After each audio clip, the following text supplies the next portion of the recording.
마가복음 4장 26절에서 29절 말씀 함께 보십니다. 또 이르시되 하나님의 나라는 사람이 씨를 땅에 뿌림과 같으니 그가 밤낮 자고 깨고 하는 중에 씨가 나서 자라되 어떻게 그리 되는지를 알지 못하느니라. 땅이 스스로 열매를 맺되 처음에는 싹이요 다음에는 이삭이요 그 다음에는 이삭의 충실한 곡식이라. 열매가 익으면 곧 낫을 대나니 이는 추수 때가 이르렀습니다. 아멘. 마가복음 4장을 보시면 예수님께서 하나님 나라를 비유하실 때 씨 뿌리는 비유를 하십니다. 3번 하시는데 1절에서 20절까지는 4가지 밭에 대해서 말씀을 하고요. 오늘 함께 읽으셨던 본문은 씨가 자라는 과정을 말씀하고 있고, 또 내일 보실 말씀은 겨자씨에 대해서 말씀을 합니다. 예수님께서 하나님 나라라는 엄청나고 놀라운 신비를 말씀하시는데, 씨앗이라는 것을 통해서 씨가 자라고 하는 과정을 통해서 3번이나 이렇게 저렇게 조금 다른 각도에서 말씀하고 있는 것을 봅니다. 그만큼 하나님 나라가 깊이가 있다는 것이고요. 또 예수님께서 우리 사람들이 하나님 나라를 이해하는데 씨앗 비유같이 적당한 것이 없다 라고 여기셨기에 3번 조금 다른 그런 각도에서 말씀합니다.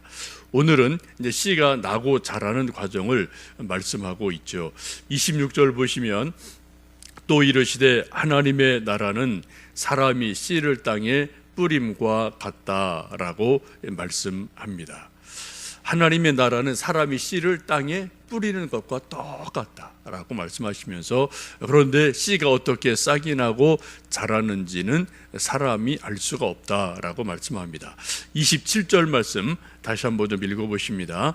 그가 밤낮 자고 깨고 하는 중에 씨가 나서 자라되 어떻게 그리 되는지를 알지 못하느니라 라고 말씀합니다. 농부와 주인이 아침에 일어나서 밭을 갈고 쟁기질하고 호미질해서 땅에다 씨를 뿌리고 또 물을 주고 또 계절이 지나면은 약을 주고 거름을 주지만, 그러나 그 씨가 싹이 어떻게 나고 어떻게 자라가는지는 농부가 도저히 알 수 없다는 거죠. 열심히 일하고 농사 짓고 거름 주지만 아침에 일하고 낮에 일하고 밤에 잠자고, 농부는 그거 하는 거예요. 그리고 열심히 주어진 여건에서 농사를 짓습니다. 그러나 그 씨가 어떻게 나서 어떻게 자라고 어떻게 열매를 맺는지는 농부가 도저히 알지를 못한다라고 말씀을 합니다. 여러분 아시는 것처럼 21세기 최첨단 과학기술의 시대이지만 과학자들이 아직도 생명의 신비를 다 알지 못합니다. 현상은 알아요. 어떻게 해서 싹이 나고 자라가는 그런 현상은 쭉 알고 눈으로 보이니까 알고요. 또 요즘은 기술이 좋아서 어떤 정밀한 현미경을 가지면, 혹은 또 빨리 이것을 컴퓨터로 이용해서 빨리 돌리면은 나무나 싹이 자라는 과정을 우리가 가끔 영상에 보는 것처럼 쭉쭉쭉 이렇게 자라는구나라는 그러한 현상은 우리 눈으로 알 수 있지만, 그 생명이 어떻게 싹이 나고 어떻게 자라는지는 사실은 아직까지도 과학자들이 알지를 못합니다.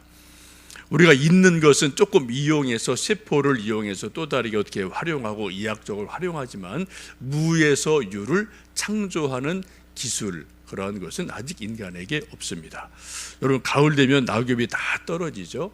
근데 그 떨어진 낙엽을 가지고 퇴비를 만들든지 이런저런 뭐를 만드는 것은 가능하지만, 떨어진 낙엽을 다시 나무에 붙여서 살아있는 나뭇잎으로 만드는 기술이나 지식이 아직 우리 인간에게는 그 기술이 아직 없거든요. 생명의 신비이기 때문에 그렇습니다. 봄이 되면 하나님께서 저절로 또 새 잎새가 내게 나게 하십니다.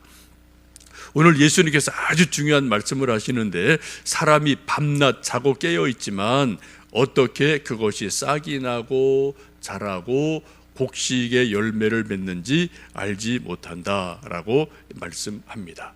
생명의 신비는 우리 인간의 소관이 아니고요, 전적으로 하나님의 소관이고 하나님의 손에 있습니다.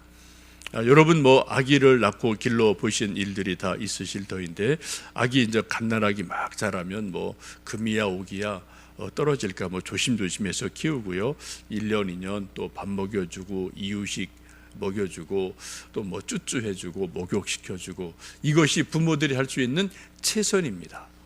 그러나 아이들이 한 10년 20년 지나면 한 20살 되면은 부모보다 나이가 더 키가 더 크고요, 또 하여튼 덩치도 크고 이런 것들을 우리가 보거든요.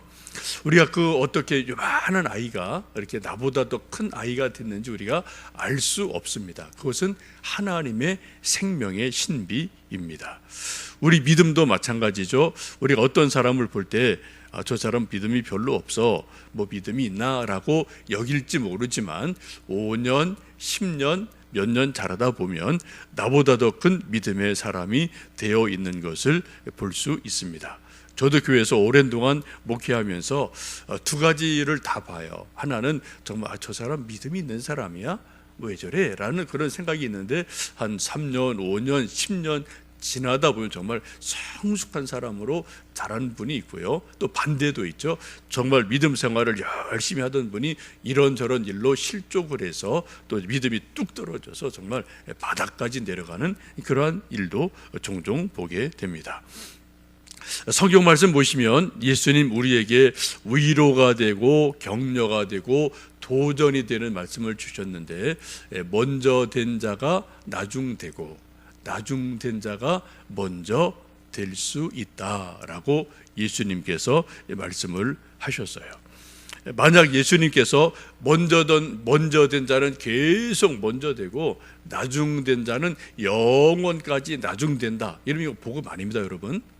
이거는 그냥 세상에서 다 하는 거예요. 이건 그냥 순차적으로 1, 2, 3차 그냥 가는 거예요.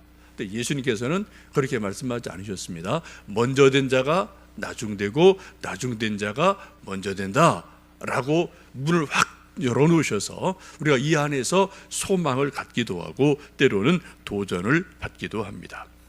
여러분, 복음의 능력이 무엇입니까? 신앙의 신비가 무엇입니까? 바로 이 말씀에 있거든요. 먼저 된 자도 나중될 수 있다, 나중된 자가 먼저 될 수 있다. 이 가능성을 예수님께서는 모든 사람에게 활짝 열어 놓았기 때문에 우리 모두 다 때로는 분발해서 열심을 내기도 하고 소망을 갖기도 하고 또 뒤처지지 않으려고 더 깨어 기도하는 일들이 우리에게 있습니다. 오늘 작은 씨가 자라서 큰 나무가 되고 열매 맺는 과정을 28절에 그렇게 말씀하죠. 마가복음 4장 28절 말씀 읽습니다. 땅이 스스로 열매를 맺되 처음에는 싹이요 다음에는 이삭이요 그 다음에는 이삭의 충실한 곡식이라 라고 말씀합니다. 씨를 뿌리면 땅에서 스스로 열매를 맺게 되는데, 처음에는 싹이 나죠. 그 다음에 조금 자라면 이삭이 나오죠. 그 다음에 이삭의 충실한 곡식이 돼서 벼들 혹은 조 이런 거 보시면 충실한 곡식이 돼서 알맹이가 잘 익으면 고개를 이렇게 숙이고 바람결에 출렁출렁하는 그러한 가을의 풍경을 여러분 보신 적이 있습니다. 여기 씨가 나고 싹이 나고 이삭이 나오고 이삭의 충실한 곡식 열매를 맺는 이 모든 과정을 우리 사람은 몰라요. 어떻게 되는지를. 현상은 우리가 분명히 현상은 눈에 보이니까 알 수가 있죠. 이 모든 과정에서 가장 중요한 것은 첫 번째, 씨에서 싹이 어떻게 나느냐라는 문제이죠. 싹만 나면은 그 다음에 자라는 것은 시간의 문제가 될 수 있습니다. 그러나 싹이 나지 않으면 아예 출발 자체가 되지 않는 거죠. 우리가 이제 앞에서 보신 씨 뿌리는 비유에서도 싹이 이 길가밭에는 아예 싹이 날 틈이 없는 거죠. 씨가 뿌려졌지만 바로 새가 와서 쪼아 먹기 때문에 싹이 나지 않습니다. 그 다음에 세 가지 밭은 그래도 어쨌든 싹은 나요. 그래서 조금 자라다가 먼저 없어지기도 하지만 싹이 어떻게 나느냐라는 것이 아주 중요합니다. 여러분 성경을 요즘 계속 읽고 계시는데 성경 읽다가 또 묵상하다가 기도하다가 혹은 설교를 듣다가 혹은 뭐 누구의 간증을 듣다가 우리 마음밭에, 여러분의 마음밭에 뭔가 말씀이 씨 뿌려질 때가 있습니다. 뭔가 어떤 생각이, 좋은 생각이, 어떤 결심이 우리 마음에 씨 뿌려질 때가 있습니다. 그러면 여러분 그 씨 뿌려진 것이 그 다음 단계로 싹이 나야 돼요. 싹이 나려면은 우리 마음밭이 옥토가 돼야 된다고 예수님께서 앞부분에서 누누이 우리에게 말씀을 하고 계십니다. 옥토가 되면 씨 뿌려진 것이 싹이 나고 잘 자라서 30배, 60배, 100배 결실한다라고 말씀합니다. 여러분 요 근래 뭐 이번 주간이든 아니면 연말 연시를 맞아서든 여러분 성경 읽고 혹은 기도하고 혹은 말씀을 읽고 큐티하다가 혹은 뭐 TV에서 혹은 뭐 또 설교를 들으시다가 여러분 마음속에 올해는 이렇게 해야지, 하나님 말씀을 들고 이렇게 해야지 라는 어떤 좋은 생각, 좋은 결심, 좋은 비전 이런 것을 혹 여러분 받으신 것이 있습니까? 하나님이 우리 마음밭에 뭔가 씨 뿌려 놓으신 거예요. 그 씨 뿌린 것이 이제 잘 자라도록 하는 것은 내 몫입니다. 옥토를 만들어야 되고요. 그 씨가 계속해서 잘 자라도 우리가 여건을 만들어주고 인내하면서 자라게 하면 좋은 열매 맺을 줄로 믿습니다. 여러분 혹시 여러분 마음속에 기도해야지 그런 감동이 있으십니까? 그 감동의 씨를 씨 뿌려 주셨으면 여러분 하루에 10분이라도 시간 정해서 기도하셔야 돼요. 우리는 한번 성경 일독해야지 그런 감동의 씨를 주셨으면 여러분 하루에 10분, 20분 성경 읽으셔야 됩니다. 여기 하루 이틀 3일 지나가면 그냥 씨 자체가 그냥 사라져 버리거든요. 우리 마음에서 싹 사라져 버리거든요. 또 전도해야지. 그럼 여러분 누구한테 말이라도 걸어 보셔야 되고요. 또 뭔가 교회에서 이것저것 내가 해야지, 또 자녀에게 이것저것 좀 해봐야지라는 어떤 그런 좋은 생각, 좋은 마음, 뭔가 우리 속에 씨 뿌려 주신 것이 있다면 여러분 하루 가기 전에, 적어도 3일 가기 전에 우리 몸으로 순종으로 나가지 않으면 그 생각을 그냥 순식간에 다 증발해버려서 아무런 열매도 없고요, 생각도 없어진 일들이, 이건 우리가 뭐 매일 경험하는 거죠. 여러분 이제 또 아직까지는 연초인데 연말 연초를 맞으면서 하나님 말씀 읽다가 기도하다 또 1년 계획하다가 혹은 설교를 듣다가 하나님이 우리 마음밭에 뿌려주신 좋은 씨앗이 뭔가 있다면 여러분 그 씨가 잘 자라도록 빨리 우리는 순종으로, 몸으로, 행함으로 나갈 때 우리 속에서 그 싹이 나고 그것이 또 싹이 나서 자라고 곡식에 충실한 열매를 맺는 은혜가 있을 줄로 믿습니다. 그러한 은혜들이 싹이 나고 이삭이 자라고 곡식이 자라서 또 추수하는 기쁨이 있는 올 한 해 되시기를 주님의 이름으로 축복합니다. 함께 기도하겠습니다.